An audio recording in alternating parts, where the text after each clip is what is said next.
Students हम बात करेंगे आइसोमॉर्फिज्म की। आइसोमॉर्फिज्म क्या होता है इसको हम देखेंगे।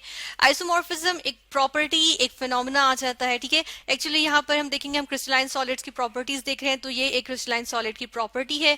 बेसिकली ये फिनोमेना है जो क्रिस्टलाइन सॉलिड्स शो करते हैं, ठीक है। क्योंकि यहाँ पर हम अगर इस वर्ड का एनालिसिस करें तो देखें इसमें से जो है वो फर्स्ट ऑफ ऑल आइसो का मतलब क्या होता है, आइसो का मतलब होता है सेम, ठीक है।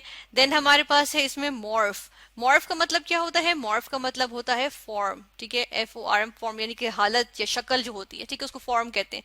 तो यहाँ पर जो हम बात कर रहे हैं हमने का प्रॉपर्टीज ऑफ क्रिस्टलाइन सॉलिड्स, ठीक है। क्रिस्टलाइन सॉलिड्स ये फिनोमेना शो करते हैं, या ये क्रिस्टलाइन सॉलिड्स की प्रॉपर्टी होती है कि वो ये फिनोमेना शो करते हैं। तो यहाँ पे क्रिस्टलाइन फॉर्म की बात हो रही है, ठीक है। और जब इज्म लग जाता है तो ये इसको हम कहते हैं कि ये पूरा वर्ड जो है वो एक फिनोमिना को डिफाइन करता है, ठीक है। अब कौन सा फिनोमिना, ये फिनोमिना के टू या more than two crystalline substances जो होते हैं, ठीक है। तो हम देखते हैं कि वो क्या करते हैं, वो हमारे पास सेम क्रिस्टलाइन फॉर्म जो है वो शो करते हैं, ठीक है। तो उसको हम कहते हैं सेम या सिमिलर, हम कह सकते हैं क्रिस्टलाइन फॉर्म्स वो शो करते हैं, और इस फिनोमिना को हम कहते हैं आइसोमॉर्फिज्म। और वो जो सब्सटेंसेस सेम फॉर्म शो करते हैं उनको हम कहते हैं आइसोमॉर्फ्स, ठीक है। यहाँ पर ऐसे करते हैं, इसकी एग्जांपल्स देखेंगे, कुछ एग्जांपल्स पे में यहाँ पर हमारे पास इस तरह से आ जाएगा।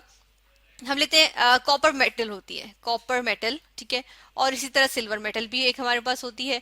तो कॉपर और सिल्वर, CU कॉपर के लिए, AG सिल्वर के लिए, सो कॉपर और सिल्वर मेटल्स की दोनों दो क्रिस्टलाइन सब्सटेंसेस हैं, ठीक है। और इनकी क्रिस्टलाइन फॉर्म्स होती हैं, और दोनों की क्रिस्टलाइन फॉर्म्स जो हैं वो सिमिलर होती हैं, या सेम हम कहेंगे होती हैं क्रिस्टलाइन फॉर्म्स, और वो होती हैं क्यूबिक, ठीक है। यहाँ पर हमने लिखा इनकी क्यूबिक क्रिस्टलाइन फॉर्म होती है। फिर हम यहाँ पर ये देख लेते हैं कि हमारे पास यहाँ पर एक और एग्जाम्पल लेंगे। एक और एग्जाम्पल में हम यहाँ पर किसकी बात कर लेते हैं, चलें अब हम देखते हैं हम किसकी बात करेंगे। हम यहाँ पर बात करेंगे, चलें दो और मेटल्स की बात करते हैं, वो भी क्रिस्टलाइन सब्सटेंसेस हैं, क्रिस्टलाइन सॉलिड्स हैं, जिंक मेटल और साथ में हमारे पास आ गई कैडमियम मेटल, ठीक है। तो ये देखें, ये दोनों भी सेम क्रिस्टलाइन फॉर्म शो करते हैं, और वो होती है हेक्सागोनल, ठीक है। अच्छा, ये जो फॉर्म्स है ना, ये डिफरेंट, ये एटॉमिक, ये हमारे पास, सॉरी हम कहेंगे यहाँ पर जो हम कहते हैं जो हमारे पास एटम्स है ना वो किस तरह से अरेंज होते हैं, या जो हमारे पास आयंस हैं, एटम्स हैं, ठीक है। जो केमिकल स्पीशीज जो हम यूज करें, जैसे यहाँ पर जिंक अगर है तो जिंक के जो एटम्स हैं वो किस तरह से अरेंज है, वो हेक्सागोनल फॉर्म में अरेंज है, ठीक है। और या फिर अगर हम कैडमियम की बात करें तो वो हेक्सागोनल, इसके जो एटम्स हैं वो कैडमियम के टुकड़े में हेक्सागोनली वो अरेंज्ड है, ठीक है। तो क्यूबिक शेप में अरेंज्ड है, किसके, कॉपर के एटम्स एक कॉपर के टुकड़े में, और सिल्वर के एटम्स जो है वो सिल्वर के टुकड़े में हम देखते हैं कि वो किस तरह अरेंज्ड है, क्यूबिक फॉर्म में अरेंज्ड है, ठीक है। तो ये क्रिस्टलाइन फॉर्म्स आ जाती हैं, इनको डिटेल्स से हम स्टडी करेंगे, लेटर ऑन स्टडी करेंगे। यहाँ पर हम देख रहे हैं कि कौन कौन सी फॉर्म्स जो है वो कौन कौन से सब्सटेंसेस शो करते हैं, ठीक है। इसके बाद हम एक और यहाँ पर एग्जांपल लेते हैं। हम अब यहाँ पर हमने कहा टू या मोर देन टू ना, तो यहाँ पर मोर देन टू से भी की भी एग्जांपल ले लेते हैं। फॉर एग्जांपल आ गया है हमारे पास sodium nitrate, potassium nitrate and calcium carbonate, ठीक है। ये तीन हमारे पास क्रिस्टलाइन सॉलिड्स हैं, ठीक है।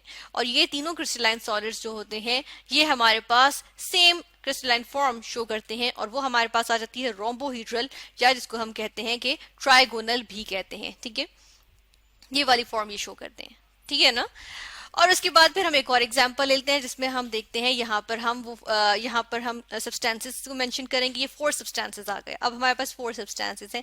अब ये देखिए कौन कौन से हैं, जिंक सल्फेट, निकल सल्फेट, पोटेशियम टेट्राफ्लोरोबोरेट, ठीक है, एंड देन बेरियम सल्फेट। तो ये जो हमारे पास सब्सटेंसेस हैं ये कौन सी फॉर्म शो करते हैं, क्रिस्टलाइन फॉर्म शो करते हैं, ये हमारे पास शो करते हैं ऑर्थोरोम्बिक, ठीक है। इनकी क्रिस्टलाइन फॉर्म होती है ऑर्थोरोम्बिक, ठीक है, इस तरह से। तो यहाँ पर हम क्या देख रहे हैं, हम यहाँ पर देख रहे हैं कि ये हमने यहाँ पर क्या देखा है, एग्जांपल्स देखी हैं, आइसोमॉर्फ्स। अब ये क्या है, ये आपस में एक दूसरे के आइसोमॉर्फ्स हैं। ये जो चारों के चारों सब्सटेंसेस हैं ये आपस में एक दूसरे के आइसोमॉर्फ्स हैं। ये तीनों क्या है, एक दूसरे के आइसोमॉर्फ्स हैं, ठीक है। ये जिंक और कैडमियम एक दूसरे के क्या है, आइसोमॉर्फ्स हैं, ठीक है ना।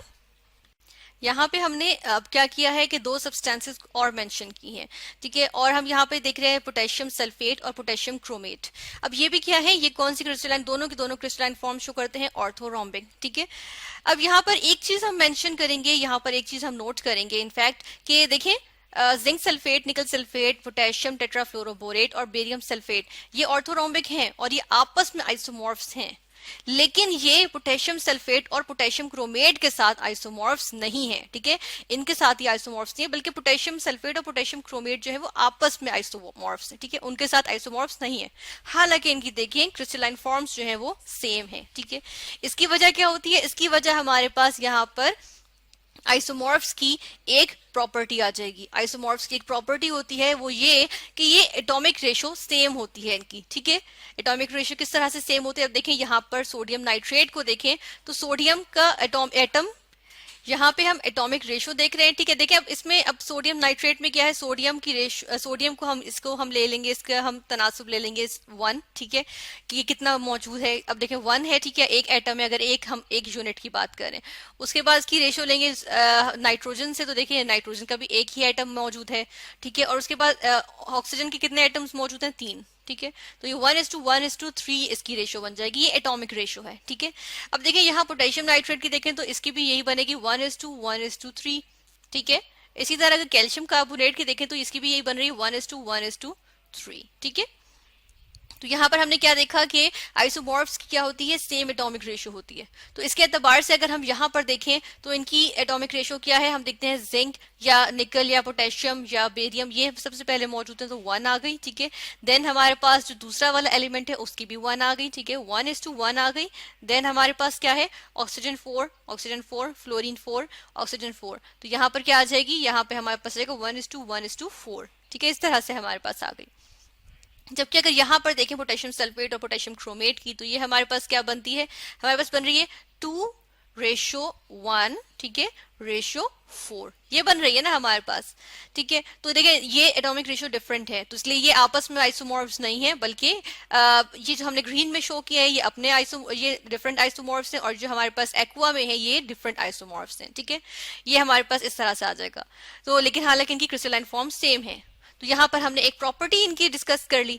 अच्छा यहाँ पर एक और प्रॉपर्टी देखते हैं कि इनके, हम यहाँ पर देखते हैं कि जो एम्पिरिकल फॉर्मूला होता है आइसोमॉर्फिक सब्सटेंसेस का, जिस तरह से अगर हम यहाँ पर बात करें सोडियम नाइट्रेट की, सोडियम पोटेशियम नाइट्रेट और कैल्शियम कार्बोनेट की, तो हम यहाँ देख रहे हैं जो इनका एम्पिरिकल फॉर्मूला यानी कि simplest whole number atomic ratio, तो वो देखिए ये 1:1:3 जिसकी हमने बात की ये सेम होता है, ठीक है, ये भी इनके लिए सेम होता है।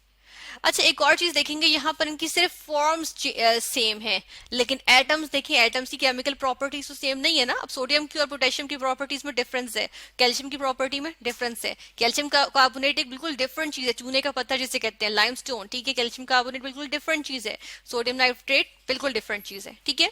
तो इस तरह से ये डिफरेंट डिफरेंट चीजें आ जाती हैं। इसी तरह जिंक अलग मेटल है, कैडमियम अलग मेटल है, ठीक है, इसकी अलग प्रॉपर्टीज हैं, इसकी अलग प्रॉपर्टीज हैं। तो ये है कि हमारे पास इनकी फिजिकल और केमिकल प्रॉपर्टीज एक दूसरे से रिजेंबल नहीं करती हैं, सिर्फ इनकी अरेंजमेंट्स हमारे पास सेम है या सिमिलर है, ठीक है, यानी कि क्रिस्टलाइन फॉर्म सिमिलर है, ठीक है। एटॉमिक अरेंजमेंट्स हम कह सकते हैं, या केमिकल स्पीशी जो है, जो इनके जो यहाँ पे यूनिट्स हैं उनकी हम कह सकते हैं कि सोडियम नाइट्रेट में जिस तरह से हमारे पास सोडियम के आयंस और नाइट्रेट के आयंस है ये सिमिलर है।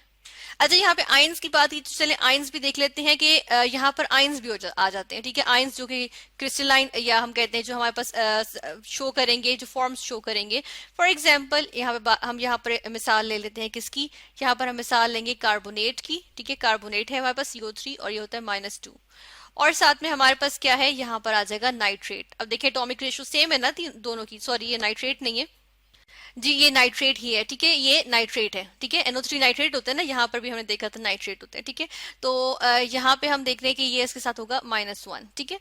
अब देखिए ये दो आयंस हैं, इनकी भी क्रिस्टलाइन फॉर्म की अगर हम बात करें तो यहाँ पर इनके भी, या हम स्ट्रक्चर की बात करें या अरेंजमेंट की बात करें, तो देखिए किस इनकी जो हमारे पास शेप आ जाएगी वो भी सेम होती है। जिस तरह से यहाँ पर अगर इनकी शेप देखें तो वो हमारे पास आ जाती है ट्राइएंगुलर प्लेनर शेप आ जाती है, ठीक है, ट्राइएंगुलर प्लेनर, ठीक है, ये हमारे पास इनकी शेप आ जाती है।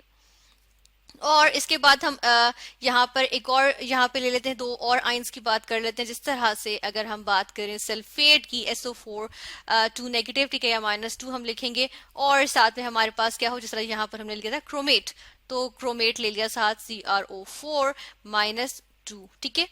ये हमारे पास आ गए। तो ये भी जो है वो इनकी हमारे पास शेप जो है वो सेम होती है, यानी कि हम कहते हैं कि दोनों के दोनों किस तरह की इनकी शेप आ जाती है, टेट्राहीड्रल शेप आ जाती है। ठीक है, टेट्राहीड्रल।